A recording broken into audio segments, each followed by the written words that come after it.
ఆంధ్రప్రదేశ్ రాష్ట్రాన్ని ఒక ఊపు ఊపిన ఉద్యమం మరోమారు రాజుకోబోతోందా? ప్రస్తుత పరిస్థితులు చూస్తుంటే ఇది వాస్తవమేననిపిస్తోంది.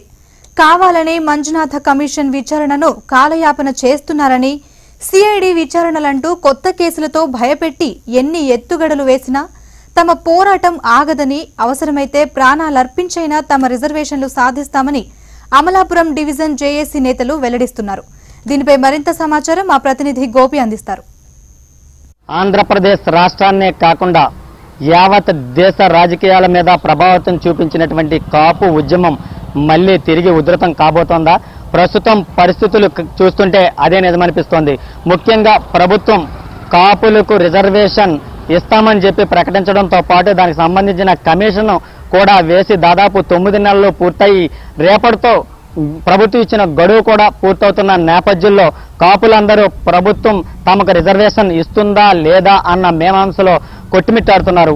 అయితే ప్రభుత్వం గత కొన్ని రోజులుగా చేపడుతున్నటువంటి ముఖ్యంగా కాపు కుల ఉద్యమానికి సంబంధించిన నేతలపై కేసులు కానీ విచారణలకు హాజరు కావాల్సిందిగా ఆదేశాలు కానీ నోటీసులు కానీ జారీ చేస్తున్న నేపథ్యంలో మళ్లీ ఉద్యమ రూపం దాల్చే అవకాశాలు అయితే స్పష్టంగా కనిపిస్తున్నాయి. ఈ ఆగస్టు డెడ్ లైన్ ముగిసిన తర్వాత ప్రభుత్వం న్యాయం చేయకపోతే మళ్లీ ఉద్యమం చేపడతామని చెప్పి హెచ్చరించారు.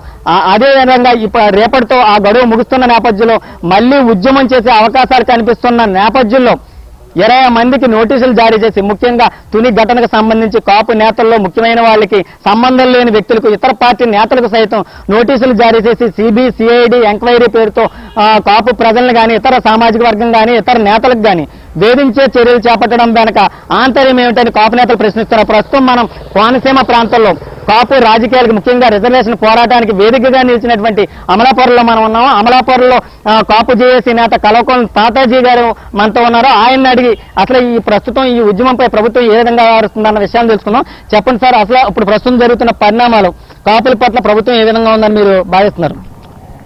ప్రభుత్వం కాపుల పట్ల అయితే ఎటువంటి పరిస్థితుల్లోని కాపుల పట్ల శిష్టశుద్ధి ఉన్నట్టు ప్రూవ్ అయిపోయింది.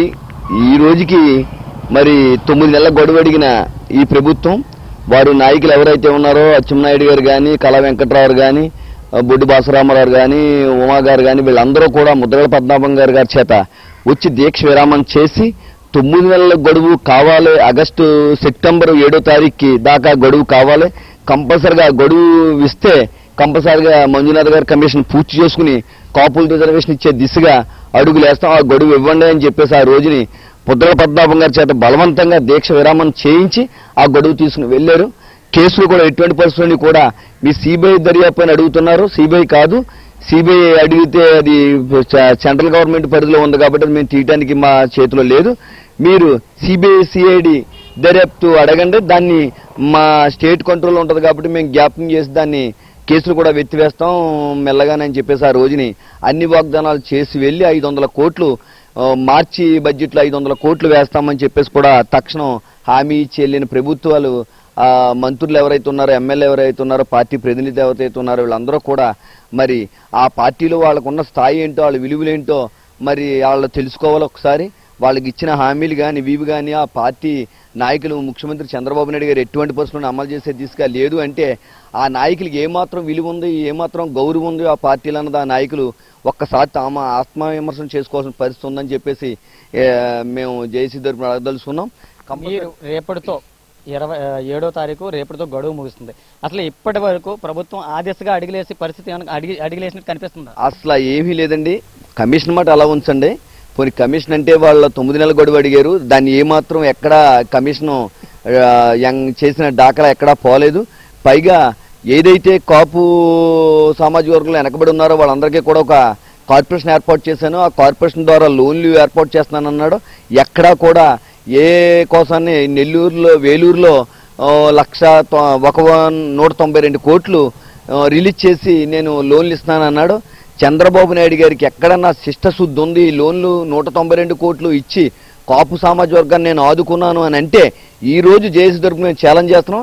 నువ్వు ఒక శాసనపత్రాన్ని రిలీజ్ చేసి 192 కోట్లు ఎవరైతే కాపు సామాజిక వర్గానికి ఇచ్చేవో ఒక్కసారి శాసనపత్రం ద్వారా ఈ 7,000కి ఇచ్చాం, ఈ జిల్లాలో 7,000కి ఇచ్చామని పేరులతో నువ్వు రిలీజ్ చేసిన రోజుని జేఏసీ నువ్వు ఏ టైం పెడితే ఆ టైంకి కట్టుబడి ఉంటుందని చెప్పేసి ఈ సందర్భం కూడా తెలియజేస్తున్నాను. ఒక పక్క కాపు ఉద్యమ నేత ముద్రగడ పద్మనాభం రాష్ట్ర వ్యాప్తంగా దాసనారాయణరావు కానీ చిరంజీవి కానీ అన్ని పార్టీలకు చెందినటువంటి ప్రముఖులను కలుస్తున్నారు. ఈ నేపథ్యంలోనే నెంబర్ 1 న్యూస్ ఛానల్ సిఎండి మంచాల సాయి సుధాకర్ నాయకుడితో పాటు ఇతర ప్రముఖులు నాయకులు ఇతర పార్టీల వాళ్ళకి కూడా దాదాపు 20 మందికి సిబిసిఐడి విచారణకు హాజరు కావాలని నోటీసులు జారీ చేసింది.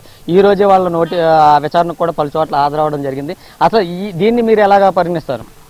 ఇది ఉద్యమాన్ని అడగదొక్కాలనే ఒక ప్రభుత్వం కుట్రండి. కాపు సామాజిక వర్గాన్ని కాపు సామాజిక వర్గం పట్ల శిష్టశుద్ధి లేదు అని 94లో జీవో 30 కాంగ్రెస్ గవర్నమెంట్ ఏదైతే కోట్ల విజయభాస్కర్ రెడ్డి గారు జీవో 30ని రిలీజ్ చేశారో గతంలో, ఆ జీవో 30ని రిలీజ్ చేసిన తర్వాత 6 మాసాలు వచ్చిన తెలుగుదేశం ప్రభుత్వం ఆ జీవో 30ని తొక్కుపెట్టేసి ఆ రోజునే కాపుల పట్ల తెలుగుదేశం ప్రభుత్వం ఎంత రాక్షసత్వంగా వైఖరించిందంటే 94లో చూసాం. ఆ తర్వాత 23 సంవత్సరాలకు మళ్ళీ వీని వచ్చి నేను కంపల్సరిగా చేసిన పాదయాత్రలో 2500 కిలోమీటర్లు తిరిగాను. కాపు సామాజిక వర్గం చాలా వెనకబడి ఉంది, కాపులు కంపల్సరిగా రిజర్వేషన్లు ఇవ్వాలి, ఆ దిశగా నేను అడుగులేస్తాను, ముఖ్యమంత్రిగా చెయ్యండి, నేను ముఖ్యమంత్రి అయిన మొట్టమొదట 6 మాసాల్లోగా నేను కాపులకి రిజర్వేషన్ ఇచ్చే దిశగా నేను అడుగులేస్తాను అని చెప్పి అధికారంలోకి వచ్చి మరి కాపుల మీద ఈ కక్ష సాధింపు చర్యలు చేపడుతున్నారు.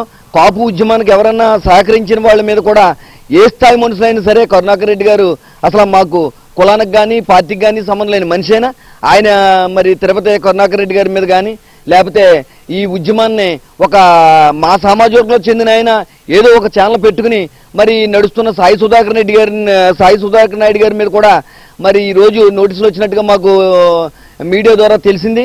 ఆయన కూడా సిబిసిఐడి కోర్టుకి హాజరవ్వాలని చాలా అమానుషం. ఇంచేతంటే రేపు రాబోయే రోజుల్లో ఉద్యమాన్ని ఇంకా తీవ్ర స్థాయికి చేస్తారో, ఈ పెద్ద వాళ్ళందరినీ కూడా వీళ్ళకి సపోర్ట్ లేకుండా నొక్కేయాలి, మీడియాని కానీ వీళ్ళ కానీ నొక్కేయాలని చెప్పేసి ఒక ప్రభుత్వ ఇదిగా కుట్ర జరుగుతుంది రాష్ట్ర వ్యాప్తంగానే. ఆ కుట్రను ఎటువంటి పరిస్థితులని మేము జయించే తీరుతాం. ఇలాంటి కుట్రలో కులాంతరాలకి కాపు జాతి వెనక అడిగేసే ప్రసక్తి లేదు. రేపు రాబోయే రోజులు ఇచ్చిన హామీలు నెరవేర్చకపోతే రేపు రాబోయే రోజుల్లో ఉద్యమాన్ని తీవ్రస్థాయి చేస్తాం. అలాగే జనవరి రేపు 11వ తారీఖున రాజమండ్రిలో మెయిన్ 13 జిల్లాలో ఉన్న జేఏసీ నాయకులు ఎవరైతే ఉన్నామో పెద్ద నాయకులు వాళ్ళందరం కూడా జేఏసీని ఒక్కసారి రాజమండ్రిలో కలిసి వీళ్ళందరి ద్వారా కూడా ఒక ఉద్యమాన్ని ఒక విధంగా ప్రభుత్వం ఇచ్చిన హామీల్ని మెల్ల ఉంచి మన హామీలు మనం అమలు చేసుకునేలాగా ప్రభుత్వాన్ని ప్రజల్లోకి ప్రభుత్వం చేస్తున్న అరాచకాన్ని ప్రజల్లోకి తెలిసే విధంగా ఉద్యమాన్ని ఒక కొత్తదనంగా ఉద్యమాన్ని ప్రజల ముందుకు తీసుకెళ్లాలని చెప్పేసి జేఏసీ ఆలోచిస్తుంది. దాని భాగంగానే రేపు 11వ తారీఖుని రాజమండ్రిలో మీటింగు. ఆ జేఏసీ ప్రజలందరూ 13 జిల్లాలో నాయకుల సలహాలు సంప్రదింపులు తీసుకుని ఇవన్నీ కూడా హైదరాబాద్ వెళ్ళి పెద్ద నాయకులు రాష్ట్ర నాయకుల దగ్గర పెట్టి దీన్ని ఉద్యమాన్ని ఏ రకంగా తీసుకెళ్లాలో కూడా తెలియజేయడం జరుగుతుందని చెప్పేసి ఈ సందర్భంగా తెలియజేస్తున్నాను.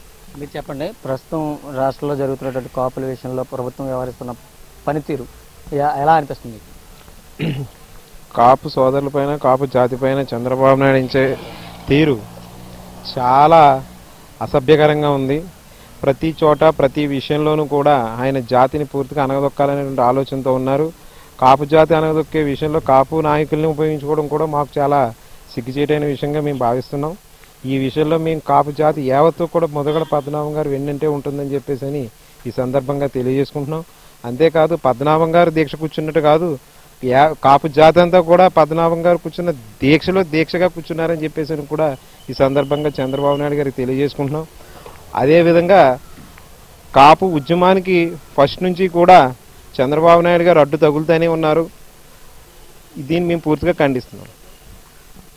ఇది కోనసీమ డివిజన్ కేంద్రమైనటువంటి అమలాపురంలో ముఖ్యంగా రాజకీయాలకు ముఖ్యంగా కాపు ఉద్యమ పోరాటానికి నాంది పలికినటువంటి అమలాపురంలో నాయకులు చెప్తున్నటువంటి అంశం. ఎందుకంటే రాష్ట్ర ప్రభుత్వం కాపులపై పూర్తి స్థాయిలో కక్ష సాధింపు చర్యల వ్యవహారంగానే కొనసాగుతోంది. ఆది నుంచి కూడా ఈ ఉద్యమాన్ని అనగదొక్కాలని ప్రయత్నిస్తుంది తప్ప ఏ విధమైన న్యాయం చేసే కోసంలో ఆలోచించట్లేదని చెప్పి మంజునాథ కమిషన్ వేసినప్పటికీ అది అతి గతి లేకుండా ఉందని చెప్పి కాపు నేతలు ఆగ్రహం వ్యక్తం చేస్తున్నారు.